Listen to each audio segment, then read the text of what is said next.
Here's something that genuinely breaks people's brains the first time they see it. A team loses a game.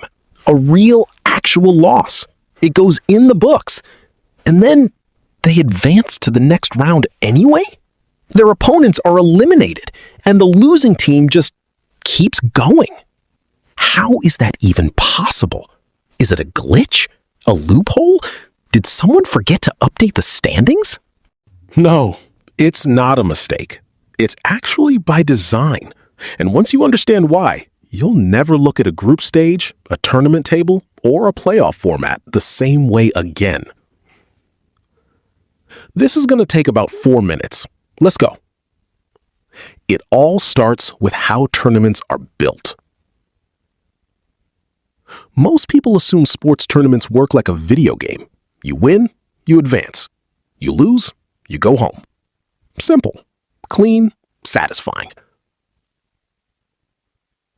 But a lot of major tournaments, think the World Cup, the Champions League, the Olympics, the Rugby World Cup, don't work like that in the early rounds. Instead, they use something called a group stage. Here's the idea.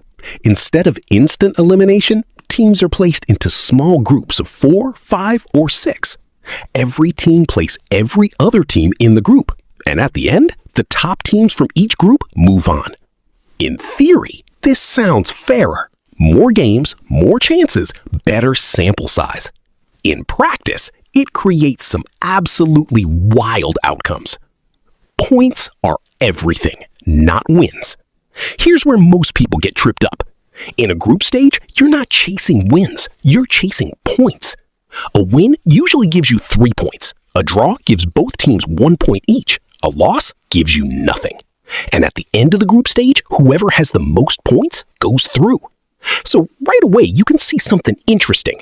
A draw is worth something. Losing is worth nothing. But surviving a loss? That depends on what everyone else around you is doing. You know when you're in a race and you don't have to be the fastest, you just have to be faster than the person next to you? That's basically the entire logic of a group stage. The other results phenomenon. This is the part that makes people throw their remote at the wall. Let's say your team loses a game. That loss puts you on, say, 4 points. You're sitting there thinking it's over. And then you check the other game in your group, the one you weren't even playing in, and you realize the teams who were supposed to leapfrog you drew. Or one of them lost too. Or they both collapsed. Suddenly, your 4 points is enough. You're still second in the group. You're through. You didn't earn your way through by winning. You survived your way through because the math still worked in your favor. Is it glorious? No. Is it legitimate? Absolutely. Some of the best teams in history have crawled through a group stage with a loss on their record and then gone on to win the whole thing. Goal difference, the hidden tiebreaker. Here's where it gets interesting.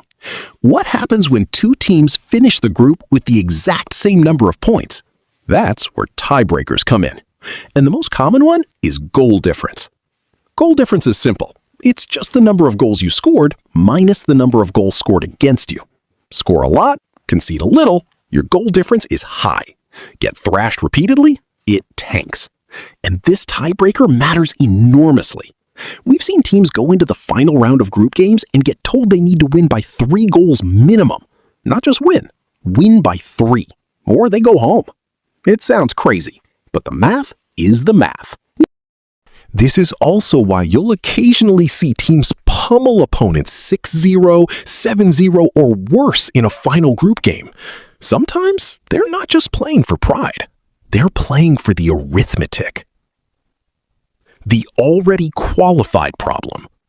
Now here's the awkward part nobody wants to talk about. Sometimes a team has already mathematically qualified before their last group game. They can't go home no matter what, so they don't exactly try their hardest. Resting key players, playing conservatively, making sure nobody gets injured before the knockout rounds. In theory, every game should matter. In practice, when a team is already through, the last group game can feel weirdly low stakes, especially if their opponent has also already qualified. Sometimes you end up watching two technically qualified teams play like they're in preseason. It's not illegal, it's just a little unsatisfying. Tournament organizers know this. Some formats have tried to fix it, none of them have fully cracked it yet. The best third place rule. Some tournaments take this even further, and this is where it really gets weird. In some competitions, it's not just the top 2 teams from each group who advance, it's also the best third place finishers across all groups. Think about that. You can finish third in your group, meaning 2 teams in your own group beat you in the standings and still make the knockout rounds because you did better than the third place finishers in the other groups. The 2024 Euros did this. The 2026 World Cup is doing this. Several teams have made deep tournament runs after creeping through in third place. You didn't win your group. You didn't even finish second. But you survived. And in knockout football, survival is everything. Why does this format even exist? Fair question. If it produces these weird, counterintuitive results, why use it? A few reasons. First, it gives every team more guaranteed games. Sponsors love it. Broadcasters love it. Fans who travel internationally to watch their team really love it. They don't want to fly across the world for one match. Second, it reduces the luck factor. One bad day shouldn't eliminate a great team. A group stage lets you prove yourself across multiple games. Third, and this is the honest answer, more games means more money. The format exists partly for fairness, and partly because the economics of sport are what they are. It's not cynical, it's just real. So here's where we started. A team loses a game, and somehow they're still in the tournament. And now you know exactly why that's not a glitch, not an oversight, and not some behind-the-scenes favor. It's the format working exactly as intended. The real lesson? In a group stage, your job isn't to be perfect. Your job is to accumulate enough points while the teams around you fail to do the same. Sometimes winning is enough. Sometimes surviving is enough. And here's the question worth sitting with.